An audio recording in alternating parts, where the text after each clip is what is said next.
Lo mejor de la semana en su ciudad, en Colombia, en América y el mundo, acompañado del análisis de los mejores expertos y periodistas en Sala de Prensa Blue. Aquí empieza Sala de Prensa Blue. Dirige Juan Roberto Vargas. Es un gusto saludarlos, bienvenidos a esta mañana de domingo en Sala de Prensa Blue. Como todos los domingos, los vamos a acompañar hasta el mediodía a través de Blue Radio, todas sus frecuencias, y también a través de Noticias Caracol en vivo. Nos pueden escribir, pueden opinar, para hablar de los temas de la semana, con expertos, con analistas, con periodistas, de lo que pasó y de lo que viene. Bienvenidos. Esto es Sala de Prensa Blue. Doña María Camila, ¿cómo le va? Muy bien, pues aquí me va a escuchar. Y ese cambio de voz. De antemano me disculpo con los oyentes. Hace 8 días no los acompañé porque estábamos en diciembre, se ilumina la ciudad, pero también llegan los fríos. Estuve afectada por una gripa, pero lista aquí. Yo me llamo Elenita Vargas. Sí, igualita Elenita Vargas. Muy bien, a cuidarse, sí, está lloviendo en Bogotá, este fin de semana lluvioso, lo mismo nos dicen en Cali, en Medellín también está lloviendo, está haciendo un frío en Bogotá. Y va a seguir haciendo más frío. Sí, esta temporada de fin de noviembre, comienzo de diciembre, más bien de Navidad, de 2 meses, es bien frío. Arranca con lluvias. Muy bien, como también ha sido una semana de lluvia de noticias, sí, y de lluvia de escándalos y de lluvia de reflexiones. La más importante tiene que ver con una revelación que hicimos en Noticias Caracol, en cabeza de nuestra unidad investigativa, Ricardo Calderón, Joana Álvarez, sobre un tema del que hemos hablado y han hablado medios de Colombia y del mundo toda la semana. Y es esta infiltración que estaba en unos computadores de un jefe de las disidencias, una infiltración a organismos como el Ejército, como la Dirección Nacional de Inteligencia, a través de personas que hoy la Procuraduría separó de sus cargos provisionalmente, un general y un alto funcionario de la DNI. Sí, usted lo dice bien, Juan Roberto. Aquí es una semana en la que hay que hacer muchas reflexiones y para eso estamos aquí, sobre coherencia política, efectividad de la justicia y sabe también sobre qué, sobre la importancia del papel del periodismo que dicen muchos. Esta semana lo estaba leyendo ahorita en una columna, se ha vuelto prácticamente la nueva fiscalía, el periodismo como revelador de estos grandes escándalos. Don Daniel Mejía, ¿cómo le va? Feliz domingo. Buenos días, Juan Roberto, y buenos días para María Camila, un gusto estar con ustedes. Muchas gracias. Daniel Mejía es analista, es experto en seguridad, es docente universitario, gran amigo de esta casa, entrañable compañero de mucho tiempo. Daniel, ¿por dónde arrancamos? Si uno quisiera hacer, María Camila hace una, y me parece que lo hace muy bien, hablando de palabras, coherencia, el papel de la justicia, el papel de la fiscalía, el trasfondo, y es el poder de estos grupos criminales que pues dejan en evidencia que tienen el manejo en buena parte del territorio nacional. Pero ¿por dónde arrancamos para uno pensar hoy, una semana después de este escándalo, las reflexiones que uno puede hacer? Juan Roberto, yo arrancaría por lo macro, digamos, ¿qué está pasando con la situación de seguridad en el país? No voy a repetir porque acá ya lo hemos analizado en este mismo programa. Voy a decir simplemente los puntos principales. Lo que menos está aumentando este año en términos de violencia son los homicidios, que están aumentando a casi el 8,5% con respecto al mismo periodo del año anterior. De resto, ataques terroristas, extorsión, secuestro, emboscadas, retenes ilegales, confinamientos, está creciendo a tasas de 2 o más dígitos. Hay delitos y acciones de los grupos criminales que están creciendo más del 100% este año. Segundo, una expansión de los grupos criminales en el territorio, en el número de municipios en donde hacen presencia, tienen control territorial, y también una expansión en el número de hombres de estos grupos criminales. Entonces, con ese contexto macro de lo que viene pasando, pues los grupos criminales recibiendo información confidencial de frecuencias de radio de las operaciones del ejército, de cuándo van a ser las operaciones del ejército y en dónde, pues no sorprende, es una explicación más que se tiene para el deterioro de las condiciones de seguridad. Si la DNI y miembros de la fuerza pública están trabajando para estos grupos, filtrándoles información de operaciones militares y de policía, pues no sorprende ese contexto macro que estamos, con el que si quiere comenzamos. Claro, y ahí en ese contexto macro, para ya ir definiendo como capítulos del escándalo, Daniel y María Camila, oyentes y televidentes, está el tema de la justicia y el papel de la fiscalía. Y uno lo mira, Daniel, hombre, se supone que que la Fiscalía es el organismo que nos debe defender a todos. Y uno queda absolutamente aterrado. Y mire, voy a compartir con usted, Daniel, María Camila, y los oyentes y televidentes una infidencia. Esta investigación con Ricardo Calderón y con Joana la veníamos trabajando hace casi un año, fruto de un trabajo juicioso, paciente, con fuentes. Yo le voy a confesar, yo cuando llegamos a ese capítulo, viendo y revisando todos estos archivos, cuando empezamos a hablar con las diversas fuentes, a mí fue lo que más me golpeó. El ver que esta información la tenían las autoridades y no habían hecho nada, Daniel. Yo creo que esa es una reflexión enorme y gigante. Eso, a mi juicio, es lo más grave de todo. ¿Por qué? Porque hay un antecedente, Juan Roberto. Cuando capturaron en ese retén, cuando detuvieron el carro, porque la captura duró pocas horas, a Calarcá y a varios de la gente que iba con él, la fiscal general en ese momento se demoró horas en exigir que lo liberaran. En cambio, con la información que tenía de toda la información de las USB, computadores, medios, todos los medios técnicos a los que tuvieron luego acceso, ahí sí se demoró 16 meses en darse cuenta de la gravedad de los hechos. Es decir, para soltar a estas personas y para exigir que las soltaran, que porque no estaban en una negociación de paz e incluso cometiendo delitos en flagrancia, porque en esa caravana, según entiendo, había un niño. Eso es una violación al derecho internacional humanitario. No lo debieron haber soltado porque estaban cometiendo un delito grave y fue en flagrancia la captura en ese momento. Pero para adelantar las investigaciones y procesar, digamos, todos estos medios técnicos a los que incautaron, ahí sí se demoró 16 meses. Preocupa mucho también la reacción de la fiscal general. ¿Cómo así que una fiscal de Medellín, seguramente una fiscal de crimen organizado basada en Medellín, tenía esta información y no se la había hecho saber a la fiscal? Yo tengo dificultades creyéndole esa historia, Juan Roberto, si soy sincero. Yo también, me da pena decirlo, pero no solamente es un tema de intuición, es un tema también de hechos. La traza que nos da a nosotros es que esto lo tenían en la fiscalía. Y pareciera que quisieran quemar como cartucho la fiscal regional. Y no solo eso, escuché el viernes en la madrugada una declaración de la fiscal, pues obviamente no habló a la madrugada, una grabación aquí en Blue, Daniel y María Camila, donde decía, no, es que la culpa la tiene la Dijín de la policía por no habernos contado. Sí, pero ahora está con eso, sí. Lo tenía ahora la fiscalía, Daniel. Sí, claro. Eso no es simplemente que la Dijín es la policía judicial, es decir, la policía especializada que acompaña a los fiscales en sus investigaciones y hacen todas las labores técnicas de investigación, pero la fiscalía también lo tenía. No es que solo lo tuviera la Dijín allá en una bodega en la 26 cerca del aeropuerto, no. Sí. Eso también lo tiene la fiscalía. Y de nuevo, muy diligente la fiscal para en horas exigir hace 16 meses que liberaran a Calarcá, pero muy demorada, 16 meses, en solo empezar a analizar esos medios técnicos. No, genera muchas suspicacias esto. Y hablando de temas graves de este caso, Daniel, yo también le quiero confesar aquí una reflexión que hice con un periodista que lleva muchos años cubriendo la fuente de orden público, pues Juan Jacobo Castellanos, nuestro jefe de misión de las 7, y él me decía que aquí también hay un tema que no estamos viendo, y es que lo que usted mencionaba al inicio, de los ataques, los retenes y la extorsión, ese incremento en estos temas tan graves, sí lo están combatiendo unos hombres en batallones, en terreno, y que lo que esto genera también es una desmoralización aún mayor, porque se ve que el nivel más alto está podrido. ¿Cuál es el efecto directo sobre la inteligencia y las operaciones ya en terreno?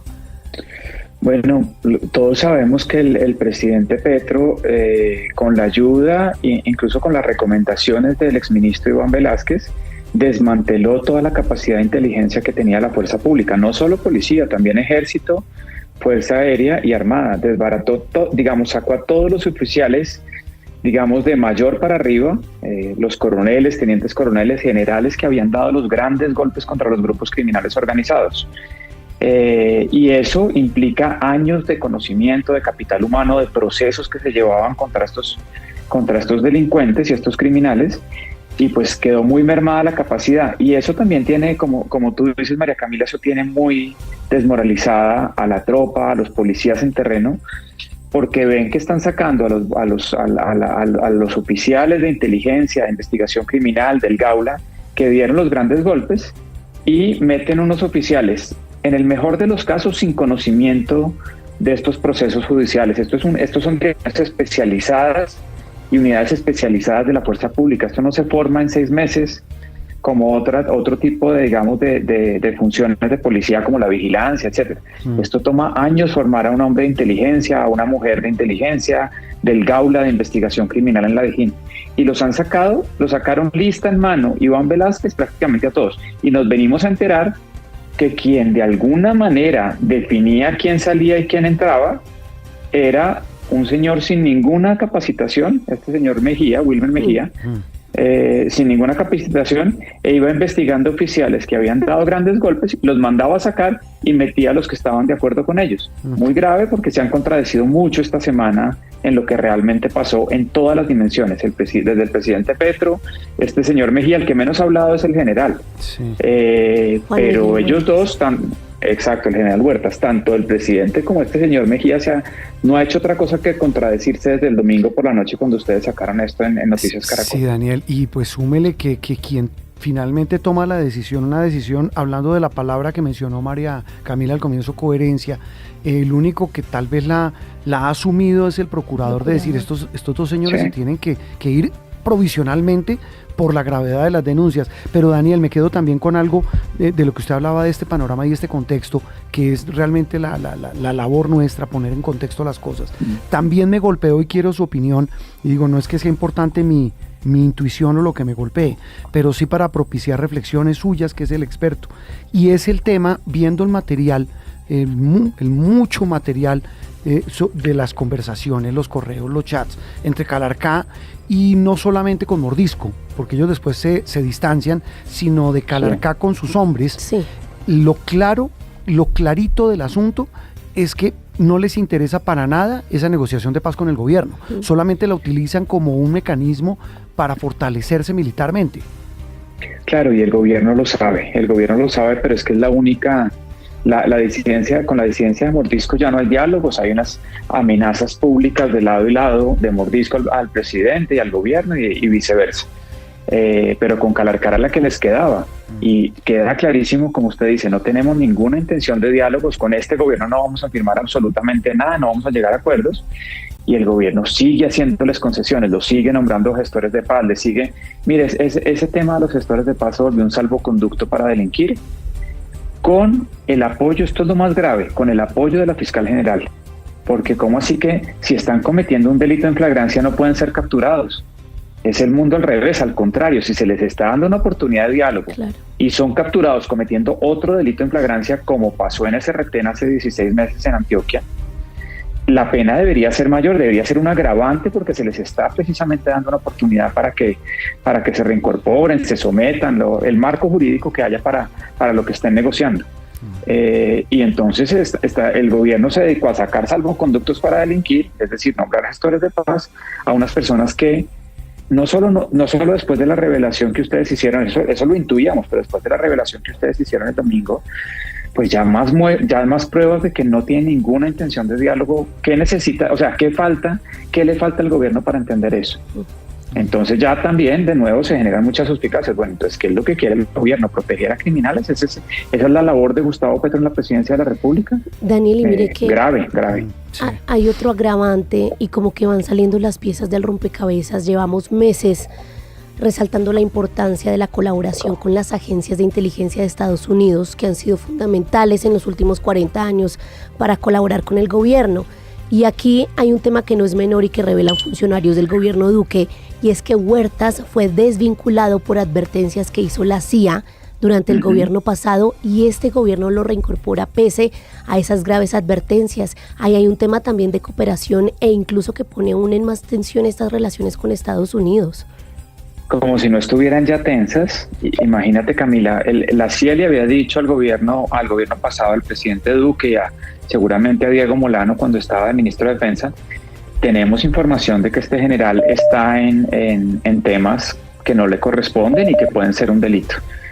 Y el gobierno Petro, en todo este embrollo que hay con el gobierno de Estados Unidos, la desertificación, la falta de cooperación con las agencias de inteligencia, decide reincorporar a este general. Yo me niego a creer, porque es claro que el presidente sabe de estos temas, fue muy diligente para sacar a los buenos oficiales que dieron los grandes golpes, pero también muy diligente para reincorporar a los que estaban trabajando con los grupos criminales organizados. Ahí ya las suspicacias no son suspicacias, sino casi que certidumbres. ¿En qué está el presidente de la República? ¿A quién está protegiendo? Porque es un hecho tras otro en lo que nos damos cuenta: concesiones, salvoconductos para delinquir los gestores de paz, amarrarle las manos a la fuerza pública para que haga operaciones. Yo hice una evaluación de los primeros ceses al fuego, los que arrancaron ese 31 de diciembre con un mensaje de Twitter del presidente Petro en la noche de Año Nuevo del 2022. Sí. Eso disparó las tasas de criminalidad en el país y bajó todas las operaciones de la fuerza pública, las capturas, las judicializaciones, los ataques, las acciones ofensivas de la fuerza pública. Pero los grupos criminales siguieron delinquiendo y aumentaron su accionar delictivo y criminal contra la población civil. Entonces, una tras otra, lo que nos hemos dado cuenta es que el gobierno Petro no ha hecho sino hacerle concesiones a estos grupos. Y es muy grave, eso explica, o sea, no hay que tener demasiados estudios académicos ni estadísticos ni nada para entender por qué se ha deteriorado tanto en los últimos 3 años largos las condiciones de seguridad en el país. Ahí están las explicaciones. Lo que ustedes revelaron es una explicación fundamental del deterioro al final del día de la seguridad en los últimos 3 años y 3 meses. Otro capítulo, Daniel, de todo este escándalo, ya repito, ya con la espuma un poco más abajo, y también quisiera su reflexión del tema, usted ya lo mencionó, y es el tema de la inteligencia, no tanto militar, sino yo no sé si es inteligencia, la forma como se está manejando la inteligencia en este organismo, que hay que ser honesto, no solamente en este gobierno, Daniel, sino en varios. Nadie sabe qué es una entidad oscura, se está volviendo casi tan oscura como en su momento fue el DAS. Y hablo de la Dirección Nacional de Inteligencia, que es una entidad que depende directamente de la presidencia. Entiendo, Daniel, que incluso queda en la misma Casa de Nariño. Es adentro de la Casa Adentro de la Casa de Nariño. Una especie, algunos la llaman de policía política, como en su momento se llamó al DAS.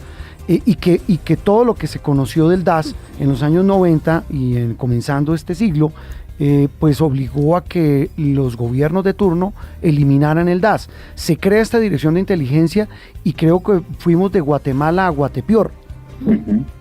Sí, y ahí metería en ese mismo saco, Juan Roberto, la UIAF. Bueno, es decir, es la de la plata. Son agencias de inteligencia. La UIAF es inteligencia y análisis financiero, es decir, la que monitorea todas las posibles transacciones vinculadas, ilegales o vinculadas a acciones delictivas y criminales, y la Dirección de Inteligencia, la DNI, que las dos dependen directamente del presidente de la República. La UIAF está en el Ministerio de Hacienda, pero claramente su director es muy cercano al presidente de la República. Y ustedes también lo han dicho y lo saben, no solo en este informe, sino en otros, la cantidad de cosas extrañas que están pasando en esas dos entidades del Estado. Perfilamientos, seguimientos, monitoreo a cuentas de personas que no tienen ningún proceso judicial abierto, ni ninguna presunta vinculación a un delito. Entonces están haciendo lo que tanto criticaban. Yo entiendo su punto, Juan Roberto, sí, que hemos tenido durante muchos gobiernos problemas con las direcciones de inteligencia, llámense como se llaman, DAS, DIPOL, etc. Pero es que el presidente Petro en su vida política como senador, si de algo se quejaba, era del mal manejo, el manejo político, y para perseguir opositores y perfilar opositores y abrirle carpetas a magistrados allá adentro a ver qué les encuentran, porque simplemente están ejerciendo el control de los otros dos poderes. Entonces es muy delicado, porque lo que tanto criticaba el presidente Petro cuando era senador y cuando era candidato presidencial, de que las agencias de inteligencia se estaban utilizando para perseguir a la oposición, él lo está haciendo, y a mi juicio deben venir muchas más cosas que seguramente ustedes están investigando sobre las cosas oscuras, como usted las llama, que se están haciendo en esas dos agencias de inteligencia, la UIAF y la DNI. Y aquí también vale la pena explicar cómo funciona otra entidad, o que hace parte más bien del ejército, y es el comando de personal, que quizás, y eso ya lo reveló también el tiempo, dando crédito a nuestra investigación y haciendo un desarrollo también muy juicioso, y es que el general Juan Miguel Huerta se empecinó por quedar como comandante de ese comando, que es mucho más que administrativo, ¿qué maneja ese comando de personal del ejército? Esa es una buena Daniel? pregunta, porque pareciera un cargo administrativo, Daniel, pero parece que es mucho más poderoso más de lo que que, eso. de lo que se Claro. sabía. Claro, porque uno al principio cuando le dicen esto, uno piensa, solo hace la incorporación de los nuevos soldados. Exacto. No. También deciden traslados, reubicaciones, salidas de oficiales que están dando golpes contra los grupos criminales organizados. Tiene mucho más poder que simplemente los procesos de incorporación de los nuevos soldados que entran a nuestro ejército de Colombia. Todo el tema de traslados o retiros, por ejemplo. Entonces, ¿qué estaban haciendo ahí? ¿Qué decisiones tomó en estos meses el general Huertas desde que asumió ese cargo? Eso hay que seguirlo investigando porque sobre el general Huertas existen muchas dudas sobre lo que estaba haciendo y sobre lo que hizo después cuando se retiró. Es decir, lo que le revelaba a ustedes este señor Mejía en la entrevista que le hicieron el miércoles, fue una entrevista posterior, es que el general Mejía, ya retirado, y este señor Mejía se reunían personalmente con el ministro Iván Velázquez y le iban dando información de un oficial por acá, otro oficial por allá, saque a este, meta a este, como así que un par de civiles le dicen al ministro de Defensa, a Iván Velázquez, él también tiene muchas cosas que responder, Iván Velázquez, a quien, o sea, estaban haciendo perfilamientos civiles con la anuencia del ministro de Defensa. Ahí también hay muchas cosas que el ministro de Defensa, el exministro de Defensa Iván Velázquez no se puede, digamos, esconder allá en la embajada ante el Vaticano y no responder. Yo creo que eso que reveló, a mí me impresionó, esa parte de la entrevista me impresionó a este señor Mejía el miércoles que ustedes le hicieron ahí en Noticias Caracol. Y pensé lo mismo, dije, ¿será que estoy oyendo mal? ¿O es que ya normalizamos, es decir, cosas como esas? Daniel, tal vez una cosa final, y sobre todas estas reflexiones, y ese, que claro, se reivindica el papel del periodismo, se reivindica el papel de los organismos de investigación como la Procuraduría. No hablo de la Fiscalía porque, pues me decía alguien, ha sido penoso el papel de la fiscal general. Pero más allá de esto, se toma también como un tema político. Y si usted lo ve en las redes sociales, pues el dato mata el relato, pero el presidente para abajo han resuelto negar. Claro, el presidente cambió de postura. Cuando la fiscalía ha cambiado 3 veces esta semana, ¿no? El presidente. Claro, pero otra vez volvemos a esta bendita polarización y todo se convierte en un asunto político. Y en el fondo lo es. Yo creo que al fondo llega siempre estos temas a un debate político, más a pocos meses de las elecciones a Congreso y a 5 o 6 meses de la primera vuelta presidencial. Se va a volver, y ahí en esa parte política sorprende el silencio del candidato escogido de Iván Cepeda. Ahí se quedó sin plan de datos, no ha trinado, no ha dicho nada, que yo sepa hasta ayer no había trinado nada. Sí. ¿Sabe qué dice La Silla Vacía? Edgar Quintero hizo un artículo este fin de semana titulado Silencio de Cepeda sobre Calarcá, expone su mayor debilidad para 2026. Claro, porque él tanto criticó el uso de agencias de inteligencia y la filtración en las agencias de inteligencia de posibles grupos criminales, pero lo criticaba solo cuando eran los paramilitares, pero ahora cuando son los grupos criminales que han sido cercanos a él, como las FARC y las ex-FARC y las disidencias, ahí sí se queda callado, una indignación selectiva la del señor Cepeda. El tema de la política y el tema de la semana, Daniel, se nos pasó el tiempo volando, pero qué agradable poder conversar con usted y con nuestra audiencia de, sin duda, el tema de la semana. Y pues le hago un adelanto a usted y a todos, viene más porque hay mucho más por contar, primero por procesar, por analizar, porque repito, esta fue una investigación de más de un año, no fue simplemente publicar unos archivos, sino ponerlos en contexto, verificarlos con fuentes, verificarlos con los implicados, con personas que incluso corroboraron muchas de las cosas para poderlo presentar, pero seguramente vendrá más, eso sí es cierto. Y yo conozco Juan Roberto, de la seriedad del trabajo que hace la unidad investigativa, Ricardo Calderón, Joana Álvarez, ellos no sacan estas cosas sin hacer N.000 verificaciones antes de que salgan. Entonces, y uno se pregunta, ¿qué pasa si ustedes no hubieran tenido acceso a esta información? ¿Qué hubiera hecho la Fiscalía? ¿Se quedaba durmiendo sobre esa evidencia grave? La gran pregunta. Daniel, un feliz domingo. Gracias por estar con nosotros. Lo mismo, feliz domingo. Un abrazo a los dos. Opinión, análisis y mucho más aquí en Sala de Prensa Blue. Aquí en Sala de Prensa Blue se lo contamos de una manera clara y diferente. Estamos en Sala de Prensa Blue. Bueno, ¿y comenzó diciembre? Mañana. Mañana es diciembre. ¿Viste? Ya es diciembre, ya está alumbrada Bogotá, un árbol de 56 metros impresionante en el Parque El Tunal, Medellín, Barranquilla, ya empezó esto. En Cali, sí, en Bucaramanga, en Pereira. Y estamos en Black Friday, en entonces. Villavicencio. ¿Y eso compras? Claro, hay que aprovechar. No, le prometo que los descuentos son muy buenos. ¿Cómo que le prometo? Este es vendedora, mire, carretuda. No, descuentos de más del 50%. Y un dinamismo económico muy bueno. Eso sí es cierto. Y es un pretexto interesante, fruto de una tradición que ni siquiera es nuestra, Exacto. pero que nos sirve bien para agilizar el comercio. Mucha gente compra en estos días los regalos de Navidad. Exacto, usted aprovecha y se ahorra una buena plata. Estamos en Navidad. Ya empezó esto. Noviembre ya no existe. Bueno, y mientras avanza la Navidad en estos 2 meses, pues seguimos hablando con nuestros oyentes, nuestros televidentes, nuestra audiencia. Nos escribe mucha gente. Sí, señor. María Camila, obviamente posiciones muy encontradas, todas muy respetables, pero la gran mayoría de quienes nos escriben destacan pues el valor de la investigación del periodismo que se hizo esta semana, que se dio a conocer el domingo pasado, hace exactamente una semana, sobre este escándalo de estos, es que no son chats, alguien dice que son solo chats, ¿no? Correos, audios. Todo el contenido de un material que había en unos computadores cotejado y verificado por fuentes. Hablábamos hace un rato con Daniel Mejía, ahora hablamos con el doctor Jaime Arrula, expresidente de la Corte Suprema de Justicia, amigo de esta casa, y ha hecho, usted me corregirá, María Camila, él esta semana a propósito de este escándalo unas reflexiones muy interesantes. Doctor Arrula, gusto saludarlo, feliz domingo. Un feliz domingo para ustedes y para todos los oyentes, es un gusto. Bueno, ya más reposaditos después de toda esta tormenta, de producto de lo que se reveló el domingo pasado por parte de la Unidad Investigativa de Noticias Caracol, doctor Jaime.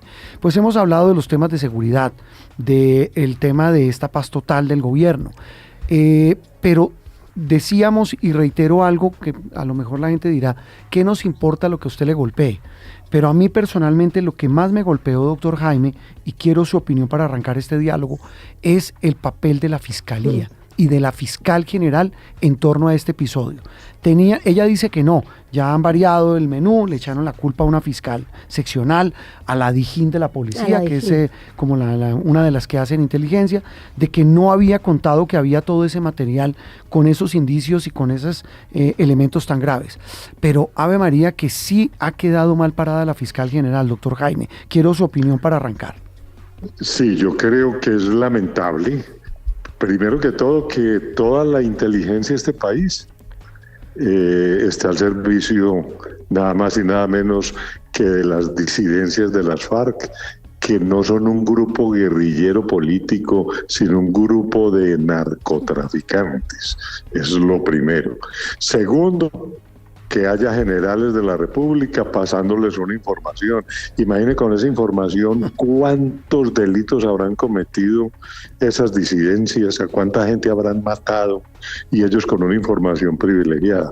Tercero, que la Fiscalía General, desde hace 16 meses, según el informe Caracol, tenían acceso a todos esos computadores USB y fraccionadamente iniciaron una investigación en Antioquia, y eso no les dio como mayor importancia, no se dieron cuenta de qué tenían en la mano. Es decir, nosotros como Estado no tenemos ni inteligencia ni investigación criminal. Esa es la gran conclusión. Estamos tremendamente en la olla. Pero, y doctor, le quiero preguntar, la olla. ¿Por qué dice que toda la inteligencia? O sea, ¿usted cree que esto ya es de apague y vámonos? Pero es que mire, aquí el problema es que este país siempre ha tenido la inteligencia al servicio de la delincuencia. Cuando era el DAS, terminó el DAS totalmente persiguiendo a la oposición, persiguiendo a los magistrados, haciendo chuzadas, investigando lo que no tenía que investigar. Es que, ¿para qué ponen micrófonos en la corte? Se piensa uno todavía después de todo lo que pasó, que creían que la corte estaba al servicio de la guerrilla o qué. Eso fue una hipótesis totalmente equivocada. Acaban ese organismo y vuelven las centrales de inteligencia y mire otra vez para lo que sirven, para ponerse al servicio de las disidencias de las FARC. Es que a quién se le pasa eso por la cabeza. Le estaban pasando toda la información a estos señores. Entonces, el Estado no tiene inteligencia, el Estado es un bruto, ¿cierto? La inteligencia la tiene la delincuencia No, y la paga el Estado. Me quedo con su frase, doctora Rula, que estamos en la olla. Doctor Jaime, el tema del papel de la Fiscalía, porque si bien la inteligencia, como usted dice, según estos indicios, según lo que está contenido en estos computadores, y hay muchas más cosas, no solamente en la investigación de Caracol, de Noticias Caracol, ha demostrado que la inteligencia ha sido duramente golpeada. Usted dice, está tomada o al servicio de las disidencias, pero el papel, repito, de la Fiscalía, lamentable teniendo esa información, y pues solamente cuando la sacamos dice, ahí sí, la teníamos ahí, pero no nos habíamos dado cuenta. Es muy sospechoso. Es que mire, como tan sospechosa es la actitud del señor presidente de la República, que realmente uno dice, o no saben dónde están parados, correcto, todo ocurre alrededor de ellos y no se dan cuenta, ¿cierto? Pues no se dan cuenta, como recuerdo la parábola del elefante del cardenal, ¿cierto? Sí. No se dan cuenta que entró un elefante a la casa, ¿cierto? ¿Cómo no se va a dar cuenta la Fiscalía con fiscales? Si esa es la que tiene la Policía Judicial, esa es la que hace la investigación criminal del Estado. No, esa es la tenía la titular de información, acción doctor penal. Jaime. Tenía además los computadores, tenía además, ¿y cómo así que no se dieron cuenta? Es que lo peor es eso, que no se dieron cuenta. Es mejor que diga que, pues por no decir que era que están también a servicio de las disidencias, pero es gravísimo que no se hayan dado cuenta y que el presidente llegue a atribuirle esto a una agencia extranjera, que esas son, es decir, no sabe ni de qué está hablando. Correcto. Doctora Rula, hay una frase que le retumba a uno en la cabeza esta semana y que parece de oposición, pero se la quiero plantear a usted para ver qué opina, porque usted estuvo en la Corte Suprema cuando el presidente Petro era congresista, y yo sé que usted pudo observar mucho su trabajo legislativo y pareciera que él está teniendo una posición tan pasiva con una situación en la que hay muchos más indicios, por la que antes se escandalizaba completamente, hizo un fuerte control político, y es sobre cómo la delincuencia permea los más altos niveles de inteligencia. Pues mire, sí, eso es una ironía. Cuando yo estaba en la Corte, el presidente estaba en el Congreso, sí. Y cuando fui presidente de la Corte lo atendimos cuando pidió citas y fue varias veces, y aterrado con el tema de la parapolítica. Por supuesto, es que eso nos aterró a todos, correcto, pero resulta que ahora estamos viviendo una cosa peor. Toda la inteligencia del Estado al servicio de las disidencias de la FARC. Es que ¿a quién le cabe eso en la cabeza? ¿Ah? Entonces, ¿qué seguridad tenemos los colombianos? Las autoridades, según la Constitución, tienen el deber de proteger la vida y honra y bienes de los colombianos, no de los delincuentes, correcto. Y aquí se está invirtiendo la ecuación. Muy grave. Sí. Es una situación que gracias a Caracol la conocemos, si no, ¿qué hubiera pasado? Si Caracol decide hacer un informe sobre otra cosa, entonces nos quedamos sin saber qué está pasando en Colombia. Mire, gracias a los medios de comunicación es que nos estamos dando cuenta de las cosas, porque ni la Fiscalía ni el Estado se dan cuenta del deterioro que hay por dentro. Es que la podredumbre está por dentro del Estado. Doctor Jaime, y yo no sé si hablando de suspicacias, pero sí muy raro o muy coincidente, que cuánto llevaba el tema de la Unidad Nacional de Gestión de Riesgo en la Fiscalía y ante la Justicia. Las pruebas contra los exministros Bonilla y Velasco. Yo le digo cuánto, 18 meses. 18 meses. Eso ya iban dando, y pues la fiscal decide esta semana mover, obviamente es una fiscal, pero de la Fiscalía de la señora Camargo, decide, oh sorpresa, esta semana, ahí sí imputar cargos y pedir que haya medida privativa de la libertad para los dos exministros. Hace lo propio con Carlos Ramón González, el ex hombre fuerte de presidencia. Es decir, es que son muchas suspicacias, ¿no? Sí, eso pareciera que están tratando de poner cortinas de humo frente a un escándalo que hay por debajo que involucra a la misma fiscalía. Aquí lo que estamos llegando a darnos cuenta es que definitivamente esta institucionalidad de nuestra estructura estatal colombiana pide a gritos reformas. Un fiscal no puede posar de ser una persona independiente cuando está actuando en sus investigaciones en forma tendenciosa, porque ahora sí salieron todas estas que debieron de haber salido hace 3 años, correcto. Hace 3 años fue que empezaron a denunciarse y apenas ahora estamos sacando y sale precisamente para tapar el informe Caracol. Y hay otra reflexión aquí, doctora Rubla, y es que usted ha escuchado mucho las voces que desde que se creó la Procuraduría dicen que eso es ahí un tema de fortín político para entregar puestos que se tiene que acabar, pero mire qué estaría pasando acá sin el procurador, fue el único que tomó medidas para apartar del cargo a estos funcionarios. Claro, a los salpicados. Sí. Eso es correcto. En este caso hay que aplaudir la labor de la Procuraduría. La Procuraduría lo que se ha criticado es que es un diseño, desde que el procurador lo elige el Congreso y él tenga que salir a pagar, no me estoy refiriendo a nadie en particular, favores a que los electores, pues es un organismo que su lucha contra la corrupción va a estar limitada, ¿cierto? Pero aquí lo hemos visto actuando. Y en este caso hay que reconocer que el que sale a pedir sanciones y aplicarlas es el mismo procurador. Pues sí, realmente habrá que esperar en qué termina este enredo, repito, porque pues hace parte de esa cadena también de escándalos y de hechos que nos aterran, pero sí evidentemente este en particular puso un punto muy alto para que estemos en la olla, como dice el doctor Jaime.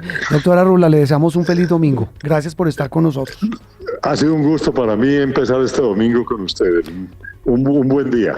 El expresidente de la Corte Suprema de Justicia, Jaime Arrula, hablando de la noticia de la semana, el escándalo revelado por la Unidad Investigativa de Noticias Caracol. Estás escuchando Sala de Prensa Blue.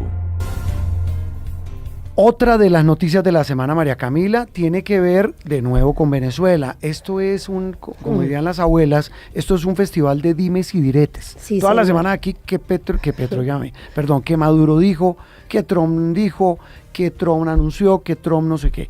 Estamos hablando de que va a haber una intervención, que va a haber una acción militar Por tierra. Que el presidente Trump ya la autorizó, que puso a un general halcón, que fue el que hizo una operación en Irak, Sí, ya señor. a coordinarlo, dicen los medios americanos. Pero también la otra cara de la moneda es que el presidente Trump, cada vez que viaja en el avión, en el Air Force One, le preguntan por Venezuela. Sí. Oye, ¿usted va a hablar con Venezuela? Y vuelve a Exactamente. decir sí, ahí estamos como mirando si dialogamos. dijo puntualmente que si se pueden salvar vidas y se puede caminar hacia la paz, estaría incluso dispuesto a tener ese diálogo telefónico con Nicolás Maduro. Pero pues mientras tanto ahí sigue el Gerald Ford, el US Gerald Ford en el Caribe haciendo despliegue militar y se siguen gastando millones y millones de dólares en este despliegue. Sigamos en este sudoku que se llama Venezuela y su relación tormentosa con Estados Unidos. Shomin Las Heras es el presidente del diálogo colombo-venezolano, es investigador muy respetado del Observatorio de Venezuela de la Universidad del Rosario, que es tal vez uno de los tanques de pensamiento más respetables en nuestro país, analizando la situación de Venezuela. Señor Las Heras, de verdad un gusto saludarlo. Muy buenos días, Juan Roberto y María Camila, un placer estar con ustedes. Estos dimes y diretes, ¿a usted qué le dicen entre Trump y Maduro? Bueno, creo que lo que transmiten esos dimes y diretes, como dicen ustedes, es que, bueno, la administración de Donald Trump sigue apretando la tuerca, ¿verdad? Y sigue presionando al gobierno de Maduro. No pareciera que una invasión terrestre, o sí, que sería algo, digamos, que podría garantizar, digamos, el derrocamiento del régimen, sea factible, por lo menos en el corto plazo, porque pareciera que hacen falta digamos, mucha más fuerza, sobre todo pie de fuerza para poder realizar una invasión, ¿no? Pero lo que sí creo que está buscando el régimen de la administración de Trump es presionar al régimen de Maduro para que buscar algún tipo de quiebre en la alianza, digamos, de poder que mantiene a Maduro en el poder, ¿verdad?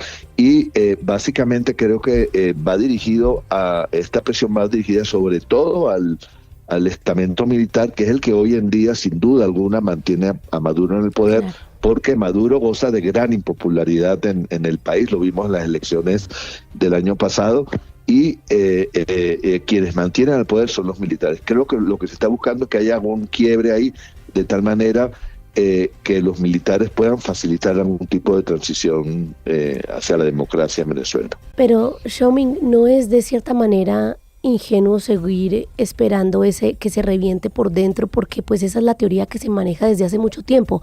De pronto ya la presión, ¿usted cree que del inicio de la operación por tierra podría generar eso? Porque es que pareciera que han armado bien como esa barrera o esa trinchera interna en la que los militares siguen firmes con Maduro. Sí, bueno, efectivamente, hasta el momento, digamos, esa coalición, digamos, de poder en Venezuela se ha mantenido unida. Ahorita también, lo que sí es real también es que la presión que está habiendo un militar exterior sobre el régimen de Maduro, en esta oportunidad, indudablemente, y ustedes lo han dicho, pues se ha movilizado una parte importante de la flota naval norteamericana en el mundo. Entonces, bueno, la presión efectivamente es mucho más grande, pero básicamente lo que se busca es lograr en algún momento que haya este quiebre, y creo que es muy importante tomar en cuenta que no ha dejado de haber nunca vasos comunicantes entre el régimen de Maduro y la administración de Trump. Lo vimos ya en hechos pasados, esa comunicación venía también del gobierno de Biden, donde hubo diversos acuerdos, incluso de liberación de presos, de un ablandamiento de las sanciones petroleras sobre Venezuela. Entonces hemos visto que esos vasos comunicantes se encuentran, y hace poco, más de una semana, el diario New York Times reveló que había habido algún tipo de intento de transacción entre ambos gobiernos, ¿no?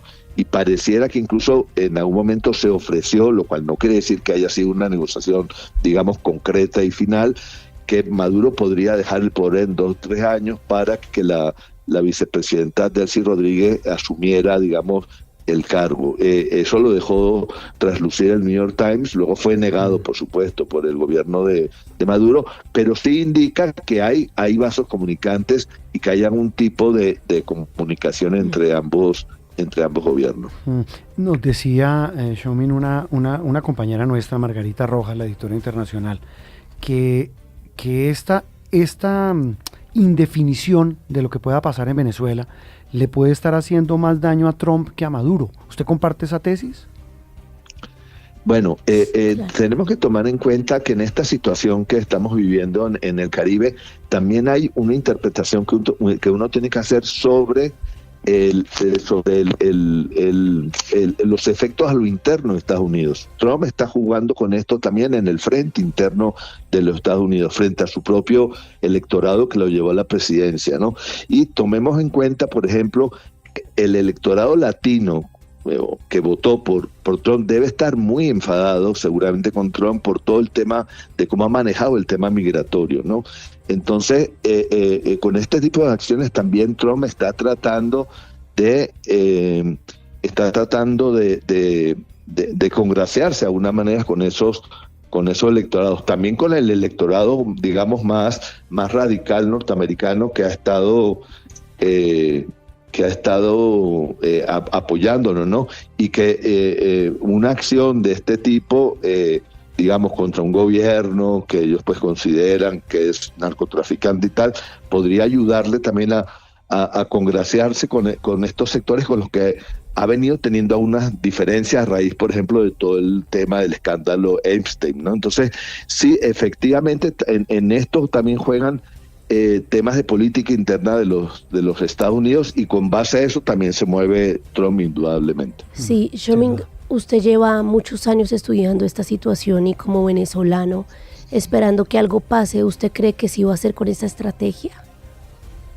Bueno, eso realmente es difícil de determinarlo y decir si efectivamente va a pasar algo. Pero lo que sí es claro es que la movilización militar ha sido tan grande, y eso incluso se traduce en costos, así movilizar todas esas unidades navales y todo el personal tiene tiene incluso costos financieros importantes, además de otro tipo, de costos estratégicos, etcétera. Entonces, pareciera difícil que Estados Unidos se vaya a retirar de esta situación sin lograr por lo menos alguno de los objetivos que se han propuesto, ¿no? Eso creo que tenemos que tenerlo bastante claro. Ahora bien, Trump ha resultado ser pues un personaje político bastante imprevisible y tampoco sabemos finalmente qué es lo que vaya a hacer, porque bueno, ha demostrado hasta ahora en sus políticas tanto nacionales como internacionales ser muy imprevisible, y eso hace muy difícil hacer, digamos, previsiones sobre lo que finalmente vaya a decidir. Xiomín, de Washington devolvámonos a Caracas. Usted habla de que la clave sería de la estrategia de Estados Unidos es buscar un quiebre del mando militar. Y sabe que puede coincidir, no sé si usted comparte esa tesis. Escuché el fin de semana uno de los 20.000 discursos de Maduro en plaza pública con este tema, y él hacía un llamado a todo el régimen. Él hablaba de todos los que lo rodean, incluyendo a los militares, y les decía, por favor, permanezcan imperturbables. Lo dijo así textualmente, y lo repitió unas 5 veces. Ese imperturbables es diciéndoles, no se dejen afectar. Pareciera ser el llamado.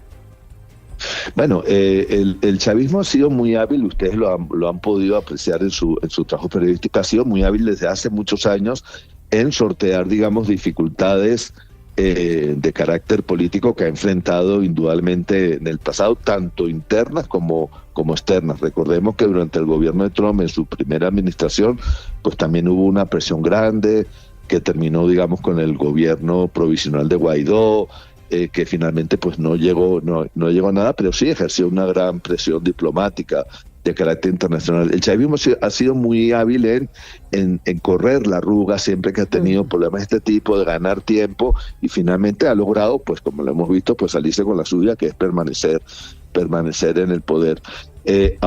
Y es lógico, bueno, que adopte esta actitud, digamos, con los factores internos que le puedan estar apoyando, en el sentido que, bueno, si resistimos, probablemente podemos pasar a un nuevo escenario internacional que nos permita sobrevivir. Eso creo que es lo que pueden estar ellos intentando hacer. Pero bueno, la estrategia contraria es la que yo creo que está haciendo los Estados Unidos, que es presionar a lo interno. Y recordemos que en Venezuela el estamento militar históricamente ha sido siempre muy importante, fundamental para el mantenimiento en el poder de cualquier persona. Hay un dato muy importante que yo siempre lo recuerdo, es que en 200 años de vida republicana en Venezuela ha habido apenas poco más de 40 años de gobiernos civiles. El resto han sido gobiernos militares, ¿no? Y esto tiene un peso histórico muy, muy grande. Eso que dice Xiomín es realmente interesante. Me quedo con una frase: vamos a ver si logra el régimen correr la arruga, como dice él, en medio de estos dimes y diretes de esta semana. Xiomín, un abrazo y mil gracias. Bueno, ha sido un placer estar con ustedes. Xiomín Laceras, hablando de otra de las noticias de la semana, las declaraciones de Trump, lo que dice Maduro y la tensión permanente, latente, entre Venezuela y Estados Unidos. Interactúe con nosotros a través de Twitter con el numeral Sala de Prensa Blue. Opinión, análisis y mucho más aquí en Sala de Prensa Blue. Estamos de regreso aquí en Sala de Prensa Blue. Entonces, bueno, ya hoy 30, es que yo pensé que hoy era primero, que ya de diciembre. Mañana es 1 de diciembre, arranca no solo Navidad, sino también arrancan las discusiones en la mesa de concertación del salario mínimo. Ah, sí, ese es otro tema. Sí, y está complejo, ¿no? Ya la CUT dijo que no se baja del 11. No, y que no va a negociar y que no va a ir, pero bueno, ahora la puja de siempre. El gobierno el año pasado terminó declarándolo por decreto, como la ley se lo permite, porque no hubo consenso, no hubo acuerdo. En fin, empieza la famosa puja. Una semana en la que también hablamos de política, y hablamos de política porque aquí en Sala de Prensa Blue, como lo hemos hecho en Noticias Caracol, como lo hacemos en todos los espacios de Blue Radio y de Noticias Caracol en vivo, pues es básico escuchar la voz de los candidatos. Escuchar la propuesta de país. Tenemos una baraja muy larga de candidatos, pero es bueno Juan Roberto, hacer las reflexiones con ellos para ver qué se propone más allá de esa pugnacidad política que usted destacaba, está sumida el país en este momento. Sí, señora, en este berenjenal en el que estamos metidos. Doctor Sergio Fajardo, ¿cómo me le va? Feliz domingo. Buenos días, feliz domingo. Ya casi se nos acaba este noviembre y veo a María Camila un poco afectada, con gripa. Señor. La ronca de oro. Pero bueno, cuídese. Bueno, la ronca de oro de Caracol Televisión. Me alegra Déjenme muchísimo. de este lado, déjenme aquí en el Yo micrófono. me llamo Enenita Vargas. Doctor Sergio, bueno, ¿cómo va? ¿Cómo va la campaña? ¿Cómo va usted? Bien, yo estoy contento. Estamos haciendo exactamente lo que nos propusimos. Y el reto, como lo estoy planteando en términos políticos, es: ¿usted quiere extremos o adelante con Fajardo? Esa es la confrontación política, eso es lo que yo le estoy proponiendo al país. Y voy recorriendo a Colombia por todos los lugares de manera silenciosa. Ustedes no me han reportado a mí en ningún escándalo. Yo no hablo de las otras personas, a nadie insulto. Y he venido escuchando, trabajando juiciosamente por todo nuestro país. Esta semana que termina estuve en Villavicencio, en Florencia, en Mocoa, en el Congreso Nacional de la Cámara Colombiana de la Infraestructura. Y ese es el trabajo nuestro. Nunca aparezco en las noticias, nada diferente a cuando otros hablan de mí, y concentrados en lo que tenemos que hacer, y vamos muy bien, contentos en nuestro camino, y faltan 6 meses y vamos por el camino que nos propusimos ir, y esa es la alternativa para Colombia. Para esa Colombia, que en el 2026 va a tener el gobierno más difícil, Sergio Fajardo es el candidato que va a liderar a nuestro país por preparación, por formación, por coherencia, por consistencia, y sabe construir. Ese soy yo. Sí, doctor Sergio, esa Colombia del 2026 de la que usted habla y la que está recorriendo, ¿cómo la lee hoy? Cuando usted se sienta con la gente, cuando habla, porque he visto los videos de su campaña, usted se sienta con académicos, va a barrios, usted no es muy de manifestaciones grandes, es de sentarse a hablar como buen profesor, a votar corriente, incluso tablero en mano, tiza en mano, que algunos se lo critican y dicen, no, es que el profesor Fajardo solo sabe hablar en un tablero, pero más allá de eso, ¿qué le dice a usted la gente? ¿Cómo percibe usted el país que está recorriendo? Mire, yo lo he recorrido ya en varias oportunidades y lo conozco bien. Y esta Colombia que estoy viendo hoy es una Colombia que tiene miedo, rabias, tristezas, muchas frustraciones, mucha incertidumbre, divisiones. Es el fruto de esa polarización, de esta manera de hacer la política, que al diferente hay que borrarlo porque el diferente es enemigo. Una política que no permite construir y que se basa en el insulto, en la agresión, el maltrato, el daño, y por supuesto de ahí nunca va a salir nada positivo para nuestra sociedad. Y cada día va escalando más esa confrontación.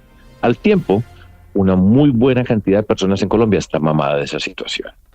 El mundo de la política no es atractivo para muchas personas, y el reto que yo tengo como candidato, por lo que yo represento, por todas esas personas con quienes tenemos afinidad en el sentido de estar mamados de esa polarización y buscar otra Colombia, es cómo llegamos y cómo vamos avanzando y cómo esas voces silenciosas se empiezan a manifestar.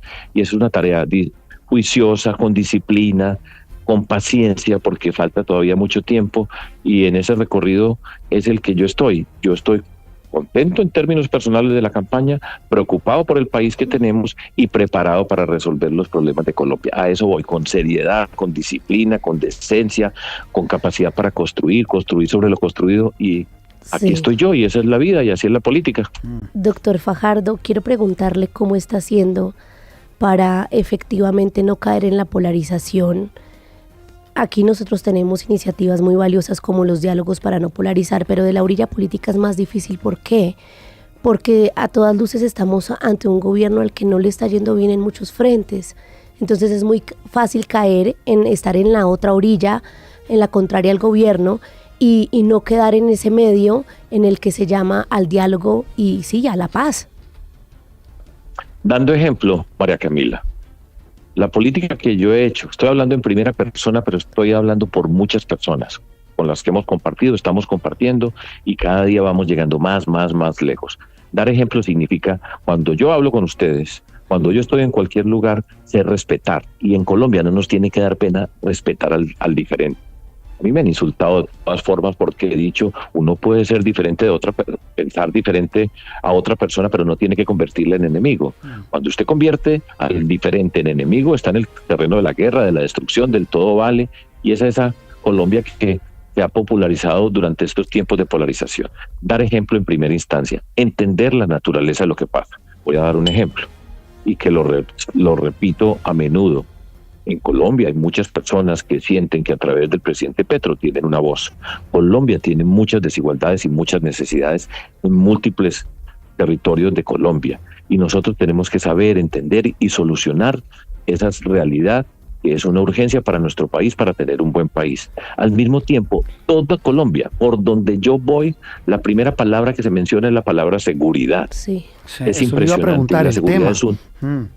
La seguridad es un derecho, porque nosotros tenemos derecho a vivir sin miedo para poder ser libres. La seguridad no es un proyecto ideológico, sino un derecho básico humano para poder ser parte de una sociedad. Y la corrupción, como va creciendo por todas partes.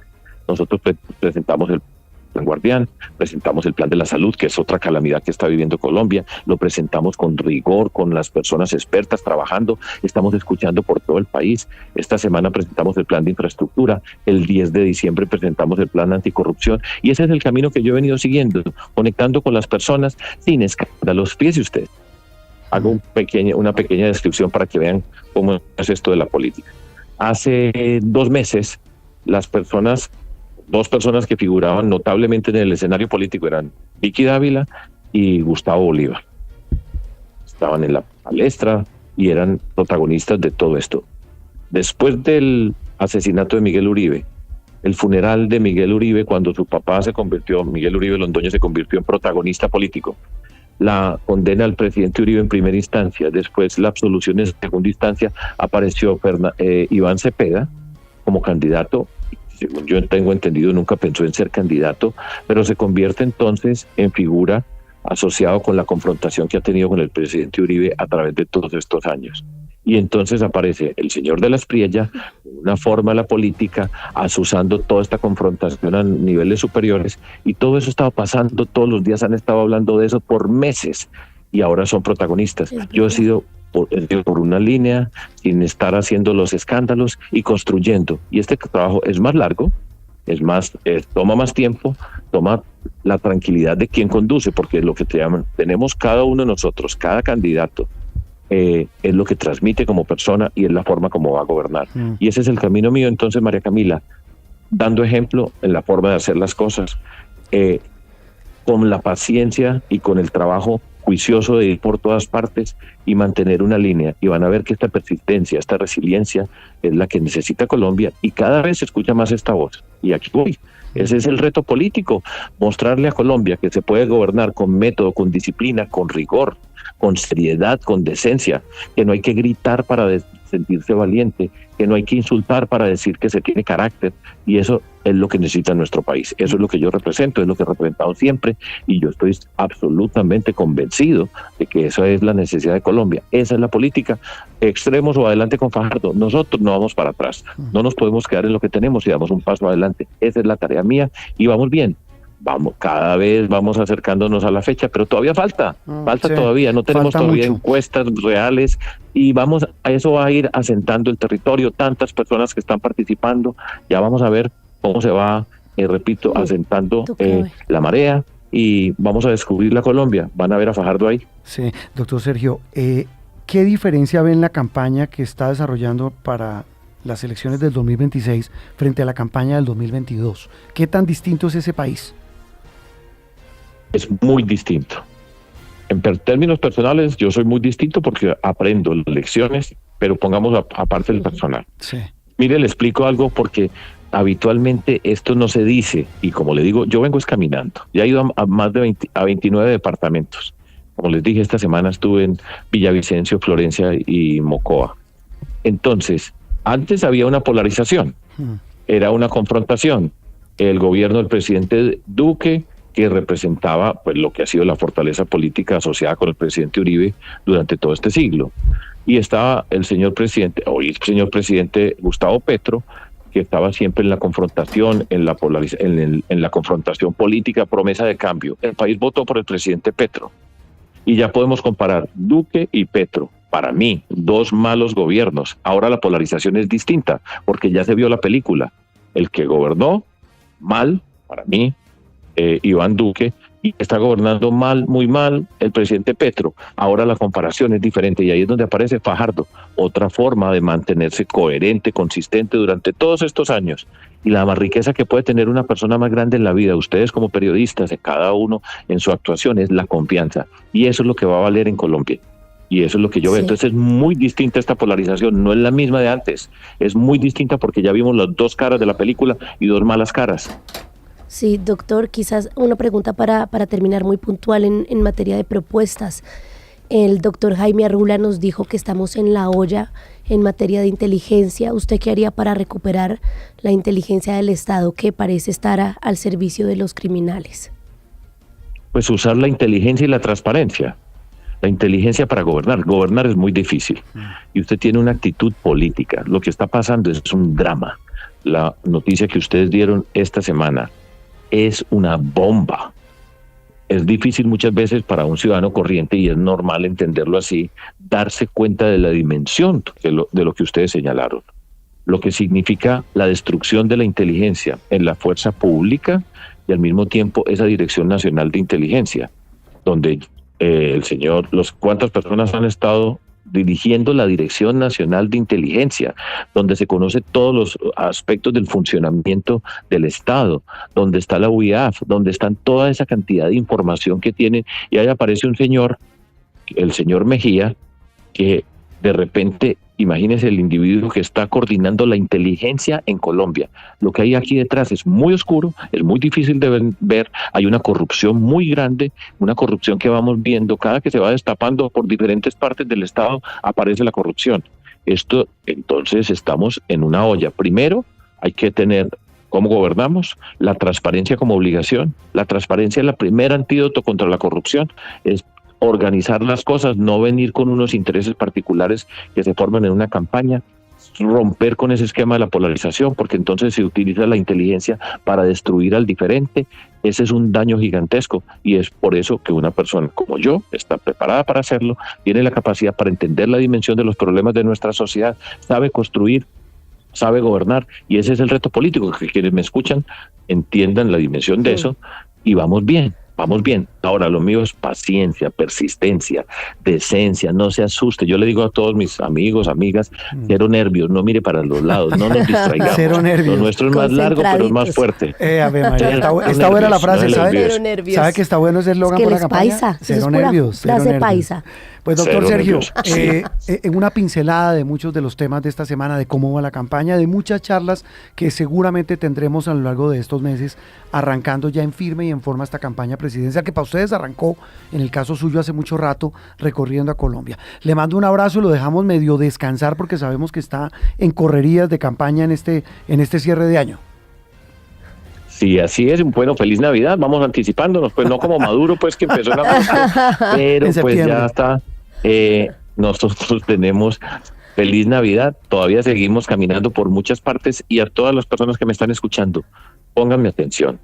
Nosotros no nos merecemos la Colombia que estamos viendo, y la que se puede perfilar si se apuesta a los extremos. Adelante con Fajardo. Muchas gracias. Sergio Fajardo, aquí en Sala de Prensa Blue. Esto es Sala de Prensa Blue. Bueno, la voz de los candidatos. Aquí hemos tenido voces, pero candidatos no habíamos tenido a la presidencia. Pero es importante por lo que usted dice, No, hay para que oírlos. empezar a Hay que oírlos a todos. A todos, de todas las orillas. El doctor Roy Barreras, ¿cómo me le va? Feliz domingo. Feliz domingo, Juan Roberto, señor director, María Camila. Saludos a todos los internautas y oyentes en este domingo en Sala de Prensa Blue. Una buena manera de empezar el domingo, Juan Roberto, Sí, informarse bien y saber qué va a pasar en el año 2026. Una buena tertulia. Doctor Roy, ¿cómo va usted? ¿Cómo va la campaña? ¿En qué anda? ¿Cómo la está diseñando? Que yo creo que es importante que la gente lo sepa. Bien, no, yo muy bien, muy tranquilo, muy contento, muy en familia, muy recorriendo este país, escuchando a los compatriotas, Juan Roberto. Yo soy como esos familiares que después de un tiempo largo de no estar en el país vuelve a casa y quiere preguntar cómo está su gente, su familia, la abuela, el sobrino que se fue a prestar servicio militar, la prima que se casó. Eso estoy haciendo, preguntándole a mi familia, que es Colombia, cómo se siente, qué le duele, qué necesita, qué espera de un próximo gobierno que Doctor sea capaz Roy, de unir este país. ¿y qué le dicen esos tíos, esos primos, esas tías, ese colombiano de a pie con el que está hablando? ¿En qué país está? ¿Qué le dicen a usted? ¿Cómo lo encuentra? Pues algo que ustedes en Blue han examinado muchas veces en los últimos meses. Desde Nariño a La Guajira, desde el Chocó a los Llanos Orientales, no hay una sola voz de un compatriota que no me diga que exigen seguridad total y la van a tener. Y la segunda preocupación de la gente, por supuesto, es salud.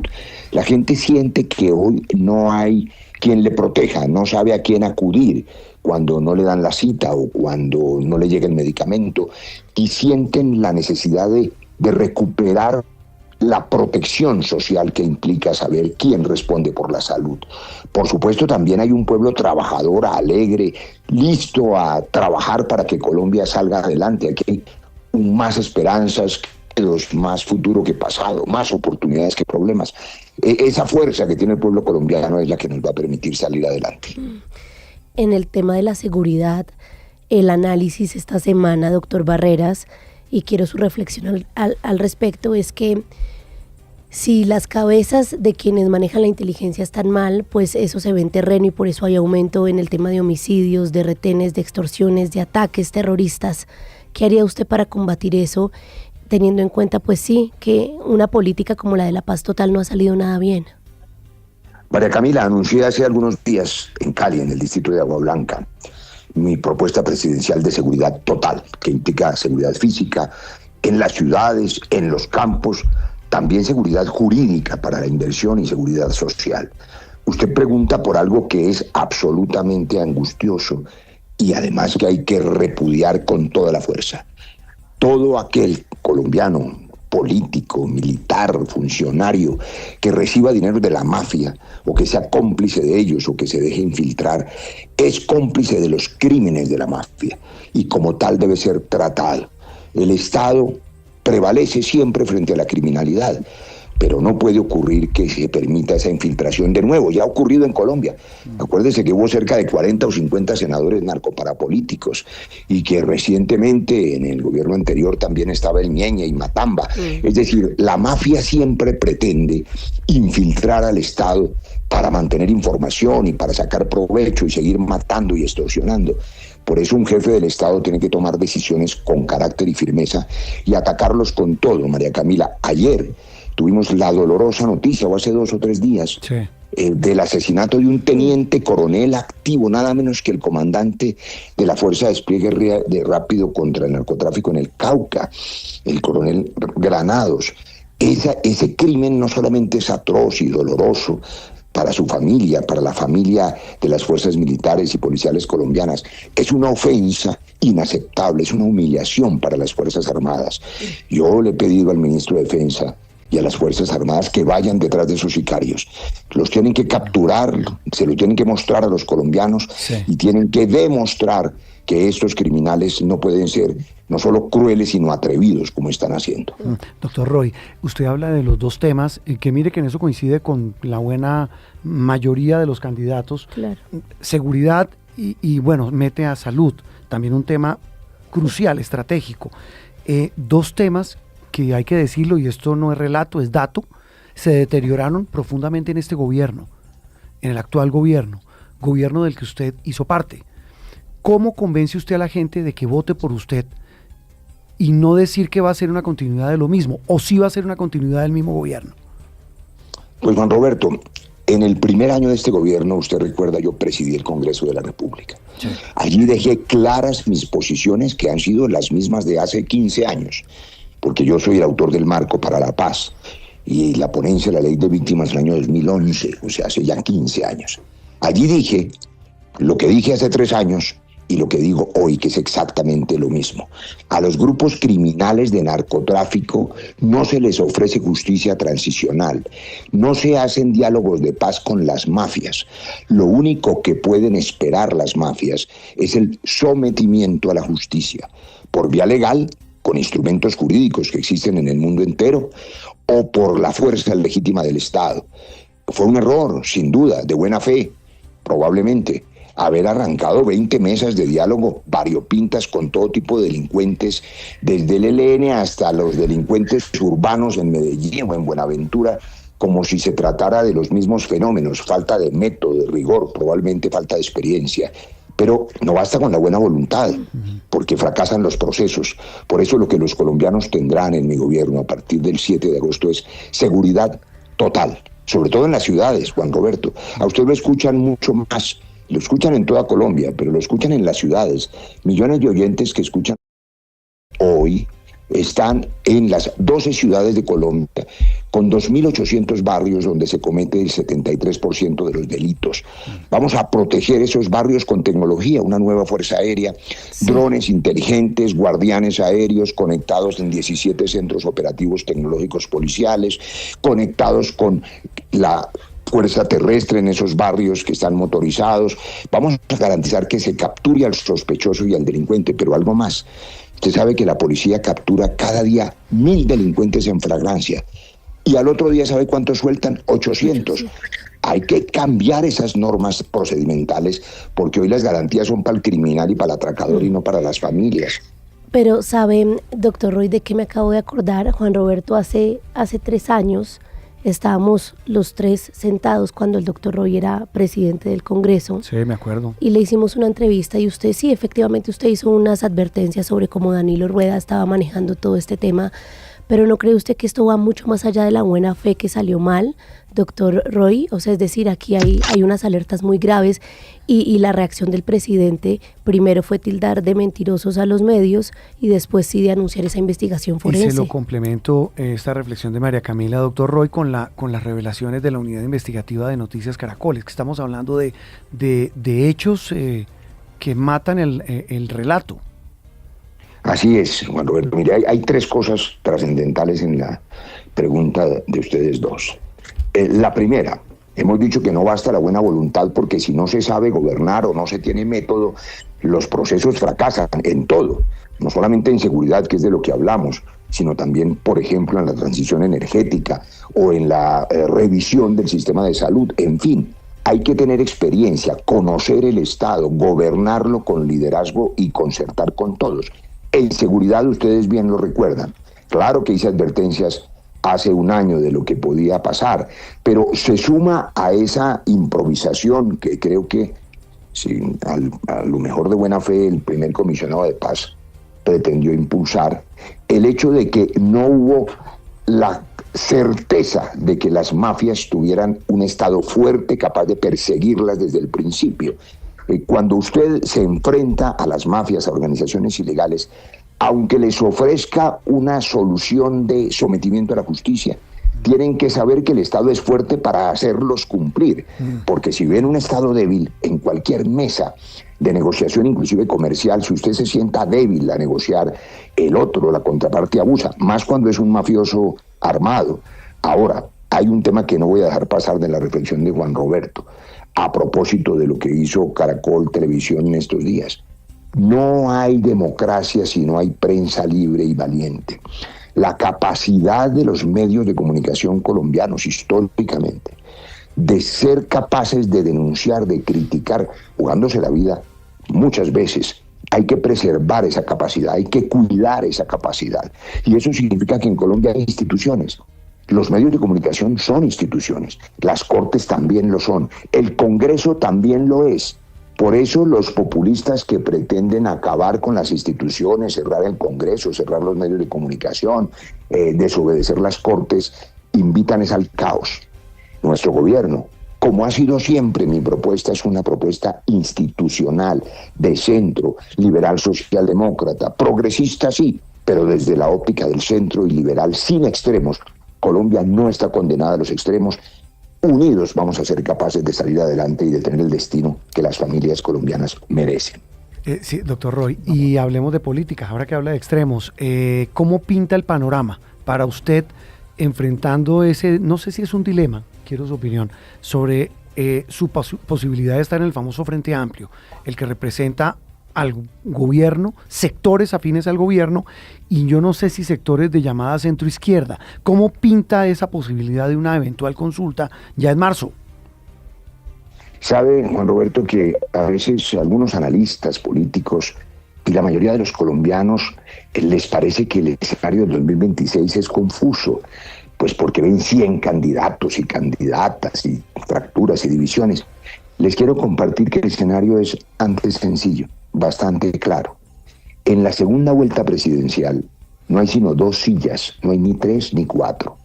Una de esas sillas será ocupada por lo que los colombianos identifican como la derecha, digamos, donde hay de todo. Desde las voces más radicales que van punteando, que lo que ofrecen es destripar a los que piensan distinto, darles balín, meterlos a la cárcel, es decir, condenarnos a un extremismo violento que divida el país, hasta otras voces más moderadas, de tecnócratas, de personas que se han preparado. Pero todos esos, casi 100 candidatos, compiten por una única silla, la silla de la derecha. Ahí no llega sino uno. La otra silla es la nuestra. Esa será la silla que une al país. ¿La de la izquierda? Es una silla de centro-izquierda. El próximo presidente será de centro-izquierda. Y ojalá sea un presidente que tenga la virtud de ¿Por qué unir una cree que va a ser un corriente. presidente de centro-izquierda, doctor Roy? Por 2 razones, Juan Roberto. Primero, hay una fuerza política innegable que ha venido consolidándose en este gobierno y que alrededor de la figura del pacto histórico ha encontrado una bandera fundamental, la inclusión social. Haber puesto en la primera línea de la preocupación de un gobierno la inclusión social, la lucha por los más pobres, por los vulnerables, por los que siempre fueron olvidados. Eso es un hecho real. Y esas fuerzas que la gente identifica con la izquierda, aunque realmente son fuerzas del liberalismo popular desde hace 200 años. A ver, los liberales fuimos los que liberamos los esclavos en el siglo XIX, la Guerra de los 1000 días, Uribe, Gaitán, López Pumarejo, la reforma agraria, en fin, pero no importa. Vamos a encontrar esa fuerte corriente popular que le ha costado la vida a muchos dirigentes. Doctor. Con la corriente de ideas liberales, perdóname María Camila, que es importante que cada familia colombiana que nos escucha sepa, nadie quiere que le quiten lo suyo, por lo tanto nosotros defendemos la propiedad privada, la libertad de cada cual estudiar en lo que quiera, trabajar en lo que quiera, creer en el Dios que quiera, hacer de su cuerpo lo que quiera, es decir, las libertades y derechos de las mujeres, por ejemplo. Pero doctor, eso es ser liberal. Para Señora. preguntarle, porque es que ahí hay otro que representa eso, tanto como usted, que es Iván Cepeda. ¿Cómo le gana usted a Iván Cepeda? No, hay unas diferencias enormes. Por supuesto que no representa eso. Iván Cepeda representa una cosa absolutamente respetable y legítima. Es el candidato de la izquierda pura, o de las izquierdas. Fue escogido como el candidato legítimo de la izquierda. Tiene una historia, una militancia totalmente distinta a la mía. Cree en otras cosas. Coincidimos en la defensa de los derechos de los más pobres. Pero yo lo hago desde la orilla liberal, de centro, donde he estado toda la vida desde hace 16 años. Lo que llevo en política, porque yo 20 años ejercí la medicina en los hospitales públicos, sanando heridas. Y curiosamente lo que voy a hacer es sanar las heridas de esa polarización y de ese odio, y también las heridas sociales. Por eso le decía a Juan Roberto, María Camila, y a los oyentes de Sala de Prensa, que imaginen esas 2 sillas. Habrá una de la derecha y habrá una nuestra, donde va a sentarse alguien que se resolverá el domingo 8 de marzo si hay consulta del Frente Amplio. Tiene razón Juan Roberto en que hay una duda que es jurídica, que no depende de mí, por supuesto. El Consejo Electoral tiene que decidir ¿A qué se refiere usted? si autoriza o no al candidato de la izquierda, que es el senador Iván Cepeda, a participar. Yo espero que sí, pero cometieron algunas imprecisiones, digamos, la inscripción, que yo espero que no impida que pueda inscribirse, porque yo he dicho desde siempre, se escogerá el candidato de la izquierda en octubre, bien, y se escogió, y yo lo espero en marzo, y lo espero para ganar, y para recoger esa fuerza popular legítima, ir a la segunda vuelta, unir a los colombianos y ofrecerle a Colombia, a cada familia que nos escucha, un gobierno estable, tranquilo, seguro, pero con garantías para todos, sin odiar a nadie, sin perseguir a nadie. A los únicos que hay que perseguir es a los criminales. Pues doctor Roy, esa, repito, como lo hemos dicho con otros candidatos, una charla que espero sea de muchas, porque ya viene una campaña, hay que oírnos, hay que escucharlos a ustedes, a los que aspiran a gobernar a Colombia, preguntarles y sobre todo ver el país que tienen dibujado y que aspiran a gobernar. Le deseamos feliz domingo, un abrazo. Muchas gracias, bendiciones para todos, gracias a Dios por la vida. Gracias, Juan Roberto, gracias, María Camila. Roy Barreras, la voz de los candidatos. Vendrán muchos más aquí en Sala de Prensa Blue. Interactúe con nosotros a través de Twitter con el numeral Sala de Prensa Blue. Aquí en Sala de Prensa Blue se lo contamos de una manera clara y diferente. Bueno, estamos entrando en la fase final de Sala de Prensa Blue. El otro tema de la semana, María Camila, sin duda, la decisión que tomó el CNE, el Consejo Nacional Electoral, para castigar. Sí, señor. Entiendo que es la primera vez, y ya nuestro invitado nos va a decirlo, a mí no me gustan las frases grandilocuentes, por primera vez en la historia, pero parece que sí, que por primera vez este organismo, que hay que decirlo, es muy cuestionado también, sí. Es un organismo criticado por sus actitudes políticas, pues está conformado por políticos, toma una sanción contra una campaña presidencial, exacto, la de Gustavo Petro, presidente 2022. 2022, sí señor, es una decisión. Escuché una reflexión muy buena esta semana, que era que hay que analizar las pruebas y no tanto a los investigadores, y lo que encontraron esos investigadores, y que finalmente la sala plena con una votación de 6-3 toma a favor de sancionar a Ricardo Roa, a la tesorera y a la auditora de la campaña, es que se volaron los topes de financiación en más de 5.300 millones de pesos en primera y segunda vuelta en 2022. ¿Es una investigación de cuántos años? 3 años, lo que lleva el gobierno. De 3 años, tal cual. Empezó poco después de la posesión del presidente Petro. Por supuesto, el presidente, su ministro del Interior, Armando Benedetti, pues dicen que acatan la decisión, pero la cuestionaron duramente. No, pero el presidente dijo que no la acataba. Bueno, el ministro del Interior sí dijo, pero aquí hay que entender que es un organismo electoral, un organismo político. El presidente la criticó y la puso en el plano político. Él dice aquí hay un tema político. El doctor Alfonso Portela es tal vez uno de los hombres que más conoce en Colombia el aparato electoral. Sí, señor. Eso incluye no solamente cómo se organiza una elección, fue registrador para los temas electorales, es lo que uno llamaría popularmente una Biblia en sí, estos temas. En lo electoral. Y conoce bien estos procesos de investigación, de temas de topes, de temas de reglas. Doctor Portela, un feliz domingo, ¿cómo me le va? Juan Roberto, María Camila, buen día. ¿Sí es histórica esa decisión que tomó el CNE sobre la campaña Petro presidente? Bueno, en lo que tiene que ver con la sanción, sí, claro, es la primera vez que se produce una sanción en este Consejo Electoral. Pero doctor Portela, lo interrumpo por una cosa. En las campañas pasadas, usted me corregirá, en la campaña Juan Manuel Santos, en la campaña de Oscar Iván Zuluaga, sí, también hubo sanciones. ¿Qué diferencia hay entre esas sanciones y estas contra la campaña Petro presidente? Bueno, aquí el gerente termina sancionado, y en las campañas anteriores las investigaciones que tienen que ver con la fase sancionatoria por parte del Consejo Nacional Electoral fueron archivadas. Claro. Yo tuve la oportunidad de ser apoderado del expresidente Juan Manuel Santos y esa investigación terminó archivada. O sea, digamos, pero Enrique, no pero el señor Prieto terminó preso. Sí, lo que entiendo es que se compulsaron las copias. María Camila. Señor. Pero por los temas electorales de su gestión como gerente de campaña, no. Él creo que resulta sancionado penalmente por otros asuntos, pero directamente por el tema de campaña no. Pero él no termina preso por unas camisetas que terminaron siendo parte de la campaña, ¿o no? No, creo que era un tema de una obra, algo así parecido. Okay. Pero el tema directamente de la campaña y por parte de la autoridad electoral no. Porque hay otras situaciones que se empatan con las investigaciones de carácter electoral que son sancionatorias, que son los temas penales que van ligados a todos estos asuntos, y especialmente ahorita que la ley 1864 de 2017 pues eleva a categoría penal o de sanción penal una serie de conductas, especialmente las que tienen que ver con financiación.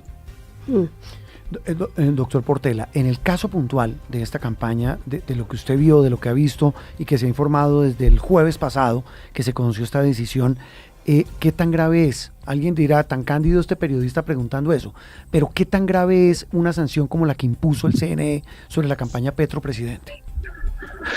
Bueno, Juan Roberto, aquí lo que pasa es que la limitación que tiene la autoridad administrativa del caso del Consejo Nacional Electoral se pone únicamente en el escenario de unas sanciones a los partidos, digamos que podrían haber llegado a la suspensión de la personería jurídica y a la pérdida de la misma, pero pues en los considerandos de la providencia se habla de eso, pero en el final en la sanción no simplemente se limita a temas económicos. Yo creo que la parte más gravosa tiene que ver es con la sanción penal, cuando ya los temas los toma la Fiscalía, en el caso de la auditora, de la tesorera y del mismo gerente de la campaña, que son los responsables financieros, pues ya estamos hablando de una situación mucho más compleja, porque pues de todas maneras son situaciones difíciles y graves para un gerente de una campaña que hoy ostenta pues un cargo importantísimo del Estado. Pero en lo que tiene que ver con el Consejo Nacional Electoral se limita únicamente a una sanción de carácter económico, por lo menos en este caso de esta providencia. Digamos que los efectos pueden ser políticos, pero si lo miramos desde un punto de vista de pagar una multa y todo quedó así, pues yo creo que le falta mucho más dientes o mucho más ser más fuertes en las sanciones para que estos eventos no se repitan. Pero entonces lo que le entiendo, doctor Portela, es que usted sí ve robustas las bases de la investigación con lo que fue las donaciones de la Unión Patriótica, la falta de reporte del pago de testigos electorales. ¿Usted cree que las bases sí son sólidas? Pues hay argumentos, por ejemplo, la ley 996 de 2005 establece que la financiación prohibida por parte de personas jurídicas. Aquí de pronto el ciudadano de a pie, común y corriente, entenderá cuando dice fuente de financiación prohibida, como que se imagina un tema de narcotráfico, de minería ilegal y todo ese tipo de cosas, sino aquí no es eso, aquí simplemente es una plata que puede ser legal, como fue la plata de los sindicatos, que son personas jurídicas, pero la ley prohíbe que las personas jurídicas le entreguen recursos a una campaña presidencial. Lo de los testigos electorales es otra discusión. ¿Por qué? Porque la ley 1475 define campaña y gastos de campaña, todo aquello que se invierte en procura de obtener el voto del ciudadano.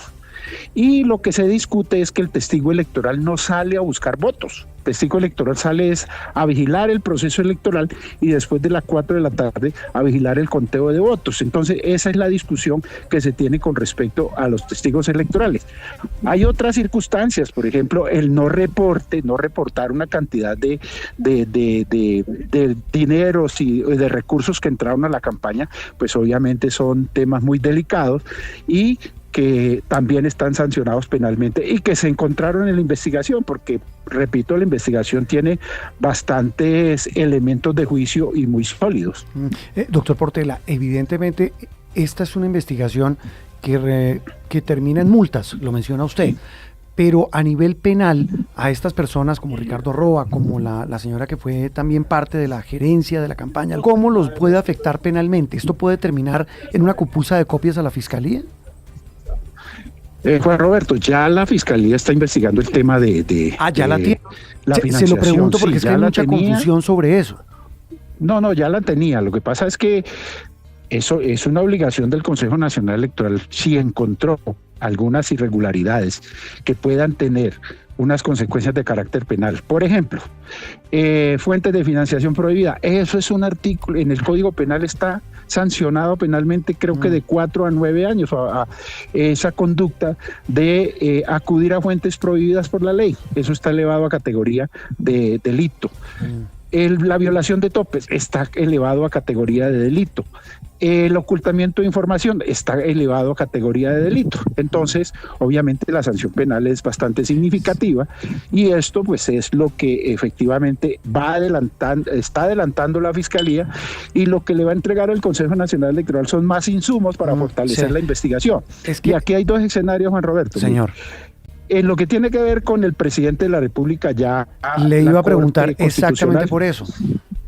La Corte Constitucional dejó claro que el fuero presidencial hace que todas las investigaciones del tamaño y del corte que sea tienen que ser tramitadas por por el Congreso de la República a partir de la Comisión de Acusaciones. Como dice la ley, como dice la Constitución.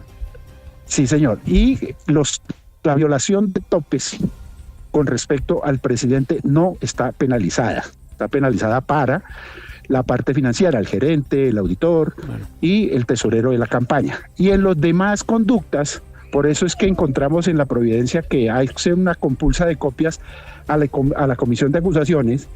¿Por qué? Porque la financiación prohibida sí involucra al presidente desde el punto de vista penal, y el ocultamiento de información también involucra al presidente o al candidato, como dice la ley. ¿Sabe por qué le pregunto, doctor Portela? Porque me está escribiendo mucha gente y dicen, mire, eso no va a terminar en nada.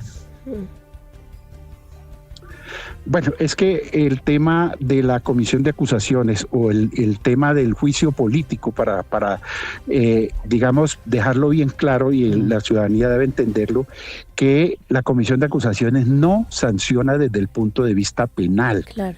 Esto es un procedimiento previo a una eventual sanción penal. Lo que hace el Congreso de la República, porque aquí se involucra la comisión, la plenaria de Cámara, la comisión de Senado, la plenaria de Senado, para levantar ese fuero y declarar la indignidad de ese funcionario, para que ahí sí proceda la Corte a sancionarlo penalmente. Entonces no hay que entender que el juicio de la comisión del Congreso en sí se deba tener o esperar que el Congreso sancione penalmente a un funcionario aforado. Sí. Lo único que se hace es declarar esa indignidad y de alguna manera levantar ese fuero para que ahí sí la justicia ordinaria proceda. Pues doctor Portela, clarito y contundente. Solo una cosa final chiquita, pero pues no nos vamos a enfrascar en eso. Pero sí, mírese aquí googleando, si al doctor Prieto sí lo condenaron por temas de campaña, por platas de Odebrecht, que las escondieron en otras empresas. Sí, sí, y entiendo que el tema de la campaña en esa época, como en otras, era que se vencían los términos, ¿o no? Pues esa es otra discusión que va a tener este proceso. Ya inclusive creo que está anunciado por el mismo señor presidente y algunos miembros del pacto histórico. Exactamente. Porque hay ahí rondando, digamos que hay gravitando un artículo del CEPACA, que es el artículo 52, que habla de la caducidad de la acción sancionatoria. Y ese artículo es muy escueto al decir que la caducidad se produce a partir 3 años después, a partir de la ocurrencia del hecho, y si en esos 3 años no hay sanción, caducó. Y así hay muchas providencias del Consejo Nacional Electoral en temas de caducidad. Lo que argumenta el Consejo Nacional Electoral es que hubo unos eventos que impidieron que la investigación se adelantara adecuadamente y dentro de los términos, lo que les quitó de alguna manera más de 200 y tantos días de la investigación, y por eso ellos entienden que esa es la suspensión que se da o la interrupción, y traslada la caducidad a mayo del año entrante. Pero pues eso es otra discusión que tendrá que darse ante el contencioso. Otro galimatía jurídico. Pues doctor Portela, un gusto saludarlo y gracias por acompañarnos en este domingo. Juan Roberto, María Camila, muchas gracias. El ex registrador Alfonso Portela, hablando de otra de las noticias de la semana, la sanción del Consejo Electoral a la campaña Petro Presidente. Estás escuchando Sala de Prensa Blue. En el campo internacional, otra de las noticias que han generado atención en el mundo es la cada vez más confusa posibilidad de llegar a un acuerdo para el fin de la guerra entre Ucrania y Rusia. Otros dirán, y con razón, para poner fin a la invasión rusa a Ucrania, para poner fin a ese conflicto en el que está metido el presidente de Estados Unidos, como lo estuvo en Gaza, entre Israel y Palestina. Pero más allá de eso, pues hay una cantidad de dudas sobre el papel del gobierno Trump, sobre lo que le está ofreciendo al presidente Zelensky de Ucrania y sobre lo que estaría pidiendo o dispuesto a aceptar el gobierno de Vladimir Putin de Rusia. Andreina. Contra las cuerdas. Así parece estar Ucrania, que tras 4 años del conflicto más mortífero después de la Segunda Guerra Mundial, negocia un plan de paz presentado por Estados Unidos que más bien parece una lista de deseos de Rusia, el enemigo. Este es uno de los momentos más difíciles de nuestra historia. La presión sobre Ucrania es enorme. Ucrania podría enfrentarse a una decisión muy difícil, o la pérdida de dignidad, o el riesgo de perder a un socio clave. o los complejos 28 puntos, o un invierno extremadamente duro, el más duro con riesgos adicionales.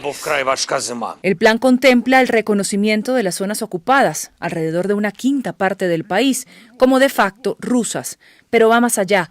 También exige la retirada del ejército ucraniano de los territorios que aún controla en la región oriental de Donetsk. El profesor Vladimir Rubinsky, director del Laboratorio de Política y Relaciones Internacionales de la Universidad ICESI de Cali, nos ayudará a entender esa propuesta de paz y sus alcances. La cuestión territorial es uno de los varios puntos que realmente son muy difíciles para Ucrania. Y también son difíciles para la comunidad internacional, porque si finalmente, eventualmente, en este acuerdo se van a otorgar estos territorios a Rusia, significa que un país más poderoso que el otro puede utilizar las armas, puede utilizar la fuerza militar para tomar un territorio que quiere. Y esto es un salto hacia atrás en la historia, hacia estas guerras donde los poderosos realmente estuvieron usando cualquier excusa, pero tomando el poder sobre los territorios. Yo lo que veo que realmente puede pasar en este contexto es que estos puntos van a dejar para algún futuro 10, 15, 20 años. Según el texto, Ucrania también tendría que limitar el número de miembros del ejército a 600.000 y se le impondría al país una prohibición para entrar a la OTAN. Y este punto va más allá de la guerra de Rusia contra Ucrania, porque decimos si eventualmente este punto entra allí, significa el fin de la OTAN tal y como lo conocemos. Esto sería el nacimiento de una arquitectura completamente diferente de la seguridad en Europa. En terreno, las fuerzas de Putin han avanzado en 2025 al ritmo más rápido desde que empezó la invasión en 2022. Con estos avances y con el espaldarazo de Trump, Moscú llega fuerte a la mesa. Mientras, Ucrania y sus socios europeos buscan modificar el texto con condiciones al menos aceptables para Kiev. Durante el pasado fin de semana, funcionarios de Estados Unidos, Ucrania y Europa adelantaron conversaciones de emergencia en Ginebra para revisar el plan de 28 puntos propuesto por la Casa Blanca. Y Moscú mantuvo conversaciones con Washington en Abu Dhabi esta semana. La buena noticia es que, ante la barbarie de la guerra, una solución diplomática que podría poner fin al baño de sangre está en el panorama. Pero los reparos a la propuesta de Trump son muchos. Europa resintió no haber hecho parte de la conversación que dio con este primer borrador de acuerdo de paz. Kaja Kallas, jefa de la política exterior de la Unión Europea y primera ministra de Estonia. La presión debe recaer sobre el agresor, no sobre la víctima. Recompensar la agresión solo provocará más. La Unión Europea tiene un plan muy claro de 2 puntos. Primero, debilitar a Rusia. Segundo, apoyar a Ucrania. Para Trump se trata de un punto de partida. Solo era un mapa, no un plan, era un concepto. Y a partir de ahí están tomando cada uno de los 28 puntos y luego han llegado a 22 puntos. Muchos de ellos se resolvieron y de hecho con resultados muy favorables. Veremos qué sucede. Para muchos, ese mapa inicial otorga a Moscú prácticamente todo lo que ambicionaba con su aventura bélica y que Putin exigió en agosto cuando se reunió con Trump en Alaska. A pesar de las críticas, Trump se muestra optimista. Nos va bien. No sé si les gustaría venir, pero creo que primero deberíamos llegar a un acuerdo. Estamos teniendo buenas conversaciones. Empezamos con Rusia y estamos manteniendo algunas conversaciones con Rusia. Ucrania lo está haciendo bien. Creo que están bastante contentos. Y mientras en Ginebra y Abu Dhabi se le da una oportunidad a la diplomacia, en el terreno las cosas no han cambiado. Esta semana, un ataque masivo con drones contra la ciudad ucraniana de Zaporilla provocó incendios, hirió a 19 personas y causó graves daños a edificios y carros. Y en Kiev, al menos 7 personas murieron en medio de un ataque ruso con decenas de misiles que irrumpieron en medio de la noche. Julia Karabata, una mujer de 49 años, dice que estaba a punto de irse a dormir cuando se produjo la primera explosión. Con la segunda, aún más fuerte, la puerta principal salió volando, entró el humo y se dio cuenta de que todo el edificio estaba en llamas. Según expertos, estas acciones hacen parte de una campaña de presión rusa sobre la población civil ucraniana para minar un nacionalismo que no acepta las concesiones de un plan que parece un traje hecho a la medida del Kremlin. Un punto de honor para Kiev ha sido que sus garantías de seguridad sean atendidas. En este borrador solo se contempla una reimposición de sanciones a Rusia y se le revocarían los territorios otorgados en caso de incumplir el acuerdo. Una arquitectura de seguridad que no contempla compromisos sólidos de defensa para Kiev y un ejército ucraniano capaz, lo que probablemente no disuadirá futuras agresiones rusas. Solo habría que recordar el memorándum de Budapest de 1994. En este memorando, Ucrania entregó las armas nucleares, por ejemplo, que se quedaron en su territorio en el momento que desaparece la Unión Soviética, a cambio de las garantías precisamente de Rusia, no buscar cambiar los límites territoriales de Ucrania, que Putin incumplió y Putin violó claramente con la guerra, primero con Crimea en 2014 y luego con la invasión a gran escala, y ahora quiere realmente aún más territorio. Por eso para Ucrania las garantías, desde su punto de vista, las únicas garantías reales es su membresía en la OTAN. Pero, ¿qué concedería Rusia según la propuesta estadounidense? Sus recursos congelados serían utilizados para la reconstrucción de Ucrania. Ojo, como inversión, no como una compensación. Es decir, tendrían negocios en territorio ucraniano. Y además Estados Unidos se llevaría su tajada de esos negocios. Y Rusia deberá retirarse de algunas porciones de territorio en Kharkov y Sumy. De resto, todo es ganancia para Moscú.